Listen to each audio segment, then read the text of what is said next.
Hello everyone, today we will learn about cost in economics. Product বানাতে যে খরচ হয় তা কস্ট। কার বানাতে যে খরচ হয় তা কস্ট। যে অ্যামাউন্টে কার সেল হবে অথবা কনজিউমার দ্বারা বাই হয় তা প্রাইস। তো প্রাইস এবং কস্টের মধ্যে যে ডিফারেন্স তা প্রফিট। যেমন 1 lakh dollar prize of A car and manufacturing cost of that car হচ্ছে $70,000. সো এদের ডিফারেন্সটাই হচ্ছে প্রফিট, যেটা হচ্ছে $30,000। এখন হচ্ছে আমরা দেখব ডিফারেন্ট টাইপস অফ কস্ট। প্রথমে আমরা দেখব অ্যাকাউন্টিং কস্ট। অ্যাকাউন্টিং কস্ট বা অ্যাকচুয়াল কস্ট, প্রডিউসার কোনো প্রোডাক্ট প্রডিউস করার জন্য যে কস্ট বিয়ার করে তা accounting cost. All cost incurred by the firm including outside supplies.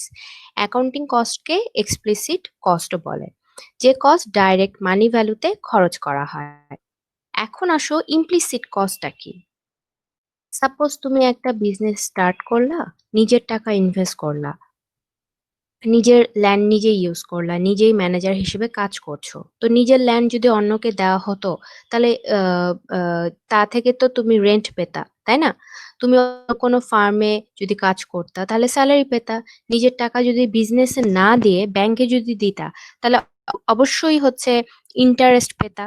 So নিজের ল্যান্ড, নিজের বিল্ডিং, নিজের টাকা, নিজের সার্ভিস, সো স্যালারি পাবা না। তো এসব টাকা book of accounting A record হয় না, এটাই হচ্ছে ইমপ্লিসিট কস্ট। এখন আসো আমরা দেখব ইকোনমিক কস্টটা কি। ইকোনমিক কস্ট হচ্ছে ইমপ্লিসিট কস্ট প্লাস হচ্ছে এক্সপ্লিসিট কস্ট। ইকোনমিক পলিসিস বানানোর জন্য ইকোনমিক কস্ট ইউজ করা হয়। পলিসি বানানোর টাইমে নট অনলি প্রোডাকশন কস্ট দরকার, বাট অলসো ওই কস্টও দরকার যা প্রডিউসার স্যাক্রিফাইস করে। তো total revenue minus economic cost equals two profit. এখন আমরা দেখব opportunity cost. The loss of other alternative when one alternative is chosen. We have many alternatives, we have to choose only one alternative. So or next best alternative ছিল তা ওর opportunity cost. অফিসে যাচ্ছি, যে টাইমে অফিসে যাচ্ছি ওই টাইমটাতে ফ্যামিলিকেও দিতে পারতাম। সো অফিসে যাচ্ছি এই টাইম, ওটার অপরচুনিটি কস্ট হচ্ছে ফ্যামিলিকে টাইম দেওয়া। সো অপরচুনিটি কস্ট হচ্ছে ফান্ডামেন্টাল কস্ট, কারণ কোনো প্রজেক্টে কস্ট বেনিফিট অ্যানালাইসিস করা হয়ে থাকে। সো তখন হচ্ছে অপরচুনিটি কস্টের দরকার হয়। আর এই অপরচুনিটি কস্ট আমাদের অ্যাকাউন্টিং বুকে রেকর্ড হয় না। এক্সাম্পল, মিল্ক থেকে চিজ বা দই বানানো যাবে। সাপোজ চিজের দাম হচ্ছে, সেলিং প্রাইস হচ্ছে 100 টাকা, আর দই যেটা সেটা হচ্ছে 90 টাকা। তাহলে প্রডিউসার চিজ বানাবে কারণ হায়ার প্রাইসে সেল করবে। সো চিজের অপরচুনিটি কস্ট হচ্ছে দই। অ্যাকাউন্টিং বুকে চিজ সেল হলো, এটার এত টাকা, 100 টাকা, এগুলা লেখা থাকবে। এটা লেখা থাকবে না যে দই হলো 90 টাকা, দই হলো চিজের অপরচুনিটি কস্ট, এটা লেখা থাকবে না। So why we need opportunity cost? Because scarcity of resources.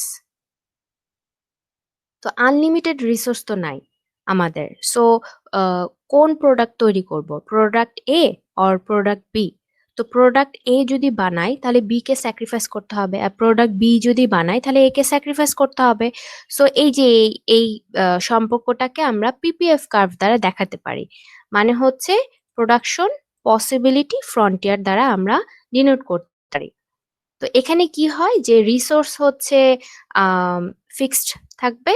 তো একটা প্রোডাক্টকে বেশি বানানোর জন্য একটা প্রোডাক্টকে বেশি প্রডিউস করার জন্য অন্য প্রোডাক্টকে স্যাক্রিফাইস করতে হবে। সো পিপিএফ কার্ভটা হচ্ছে graphical representation of all maximum output possibilities of two goods and given a set of input. তো আলাদা আলাদা কম্বিনেশন অফ টু গুডস থাকবে এখানে পিপিএফ কার্ভের উপরে, আর যে কোনো কম্বিনেশন থেকে প্রডিউসার ম্যাক্সিমাম প্রোডাকশন পাবে প্লাস প্রফিট পাবে। তো যেখান থেকে হচ্ছে ম্যাক্সিমাম প্রফিট প্রোডাকশন পাবে সেটাই সে চুজ করবে প্রডিউসাররা। এখন আসো পিপিএফ কার্ভের অ্যাজাম্পশন কি কি। তো অ্যাজাম্পশন হচ্ছে আমরা বলতে পারি যে ফার্স্টের যে অ্যাজাম্পশন সেটা হচ্ছে টু কমোডিটিস বা টু গুডস থাকবে এখানে, দেন হচ্ছে quantity of resources is fixed.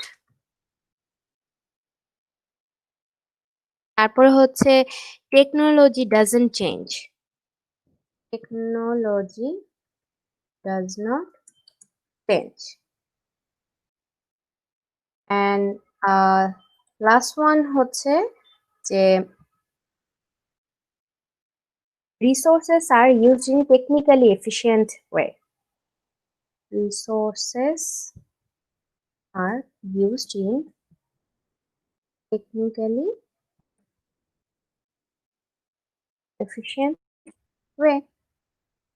তো এ কয়টা হচ্ছে পিপিএফ কার্ভের assumption. Suppose T and coffee, যদি ধরি দুইটা গুড এবং টি আর কফির মধ্যে কোন গুডটাকে হচ্ছে বেশি প্রডিউস করব, কোন গুডটাকে কম প্রডিউস করব, এবং যে গুডটাকে বেশি প্রডিউস করব একটা গুডকে বেশি প্রডিউসের জন্য অন্য গুডকে স্যাক্রিফাইস করতে হবে। তো এখন হচ্ছে যদি আমি ডিফারেন্ট টাইপস অফ কম্বিনেশন নিই, যে tea and coffee, tea and coffee দুইটা গুড ধরলাম পিপিএফ কার্ভ দেখানোর জন্য। তো কম্বিনেশন হচ্ছে ধরো এ সি ডি ই। তো প্রথমে এই কম্বিনেশনে সব রিসোর্স দ্বারা হচ্ছে টি উৎপাদন করা হলো, কফি উৎপাদন করা হলো না। তারপরে হচ্ছে প্রডিউসার যদি চায় যে টি হচ্ছে কম উৎপাদন করবে এবং কফির উৎপাদন বাড়িয়ে দিবে, তাহলে কফির উৎপাদন বাড়ানোর জন্য টি এর প্রোডাকশন স্যাক্রিফাইস করতে হবে। সো এভাবে করে করে দেখা যায় যে একটা পর্যায়ে টি এর যে উৎপাদনটা হয় সেটা জিরো হয়ে যায় এবং কফির যে উৎপাদন সেটা হচ্ছে হাইয়েস্ট হয়ে যায়। তো কম্বিনেশন গুলা যদি এখানে দিই, এই কম্বিনেশন গুলো যদি যোগ করো তাহলে হচ্ছে পিপিএফ কার্ভ পেয়ে যাচ্ছ A B C D E. R A B C D E এটা হচ্ছে এফিশিয়েন্ট পয়েন্ট। আচ্ছা, তো এখন দেখো যে এফ পয়েন্ট, যেটা এফ এফ পয়েন্ট হচ্ছে ইনসাফিসিয়েন্ট কম্বিনেশন, মানে হচ্ছে এখানে রিসোর্স ফুললি ইউটিলাইজ হচ্ছে না। আবার ধরো এখানে যদি আমি পয়েন্ট দিই, যেমন ধরো এইচ, এইচ একটা আনঅ্যাটেনেবল পয়েন্ট, রিসোর্স নাই, সো নো প্রোডাকশন। আচ্ছা, তো এখন আসো concept of cost in economics. Short রানের জন্য হচ্ছে কস্ট আমরা দেখবো এবং লং রানের জন্য আমরা কস্ট দেখবো। তো প্রথমে হচ্ছে শর্ট রান নিয়ে কথা বলি। তো শর্ট রান যেটা সেটা হচ্ছে আহ এখানে থাকবে হচ্ছে ফিক্সড কস্ট এবং ভেরিয়েবল কস্ট। যেরকম হচ্ছে শর্ট রান প্রোডাকশন ফাংশনে ছিল যে ফিক্সড ফ্যাক্টর প্লাস হচ্ছে ভেরিয়েবল ফ্যাক্টর, ঠিক সেম ভাবে শর্ট রান যেটা, যে short run cost output analysis বা কস্ট আউটপুট রিলেশনশিপ, সেটা হচ্ছে ফিক্সড কস্ট থাকবে এবং ভেরিয়েবল কস্ট থাকবে। তো এখন চলো এটা দেখি এটার মানে কি, যে ফিক্সড কস্ট আর ভেরিয়েবল কস্ট মানে কি। টোটাল ফিক্সড কস্ট, এটা হচ্ছে প্রোডাকশন জিরো হলেও যে কস্ট বিয়ার করতে হবে। বিজনেস স্টার্ট করতে হলে বিল্ডিং লাগবে, মেশিন লাগবে, মেশিনে ইনভেস্টমেন্ট করতে হবে। প্রোডাকশন হোক আর না হোক ইনভেস্টমেন্ট হয়ে গেছে, সো এটা টোটাল ফিক্সড কস্ট। আউটপুট বাড়ুক অথবা কমুক, টোটাল ফিক্সড কস্টের সাথে এটা কোনো মানে আউটপুট বাড়া কমার কোনো সম্পর্ক নাই। So no change in total fixed cost. Rent, interest on capital, building, salary for the, এগুলো হচ্ছে ফিক্সড কস্ট। তো দেখো এই যে হরিজন্টাল লাইন যেটা সেটা হচ্ছে ফিক্সড কস্ট। আর অ্যাভারেজ না,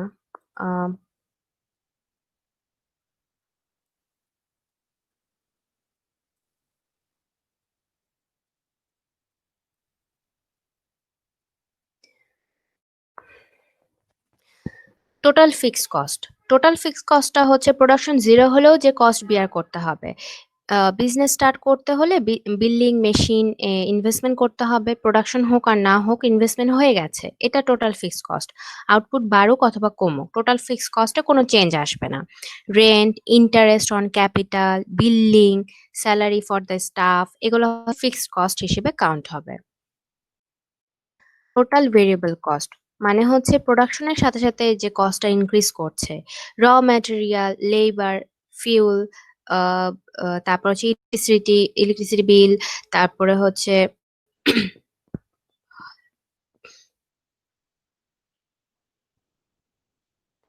টোটাল ফিক্স কস্টটা হচ্ছে প্রোডাকশন জিরো হলেও যে কস্ট বেয়ারতে হবে, বিজনেস স্টার্ট করতে হলে বিল্ডিং, মেশিনে ইনভেস্ট করতে হবে। প্রোডাকশন হোক আর না হোক ইনভেস্টমেন্ট হয়ে গেছে, এটা টোটাল ফিক্স কস্ট। আউটপুট বাড়ুক অথবা কমুক, টোটাল ফিক্স কস্টে no change. Rent, interest on capital, building, salary for the staff, এগুলো হচ্ছে ফিক্সড কস্ট। এখন আসো টোটাল ভেরিয়েবল কস্ট কি। টোটাল ভেরিয়েবল কস্ট হচ্ছে প্রোডাকশনের সাথে সাথে যে কস্টটা ইনক্রিজ করতে থাকে, raw material, labour, fuel, electricity bill, তারপরে হচ্ছে ট্রান্সপোর্ট ট্রান্সপোর্টেশন কস্ট যেগুলো থাকে ওগুলো হচ্ছে ভেরিয়েবল কস্ট। তো ভেরিয়েবল কস্টটা দেখো upward sloping straight line, but in practice total variable cost কিন্তু স্ট্রেট লাইন হয় না, because of law of diminishing রিটার্নের জন্য। তো অনেকটা হচ্ছে এস আকৃতির হয়। এই যে এটা টোটাল ভেরিয়েবল কস্ট। তো টোটাল কস্ট হচ্ছে টোটাল ফিক্সড কস্ট প্লাস হচ্ছে টোটাল ভেরিয়েবল কস্ট।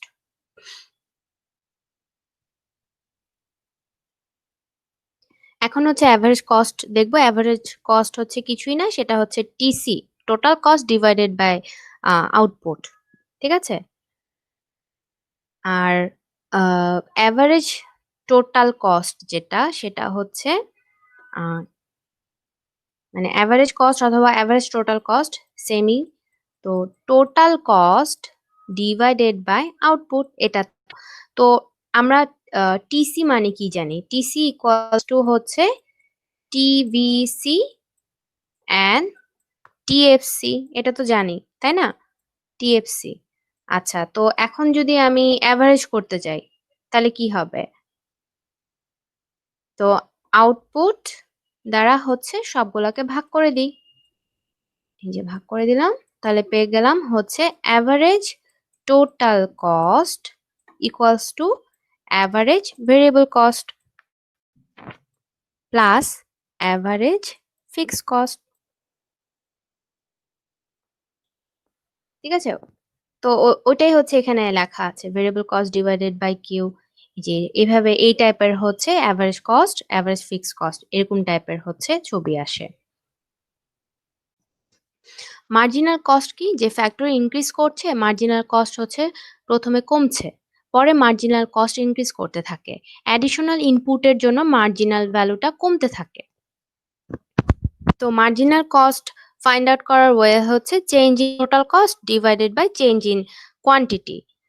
মানে আউটপুট 1 ইউনিট এক্সট্রা প্রডিউস করলে টোটাল কস্টে কত চেঞ্জ আসবে, সেটাই হচ্ছে মার্জিনাল কস্ট।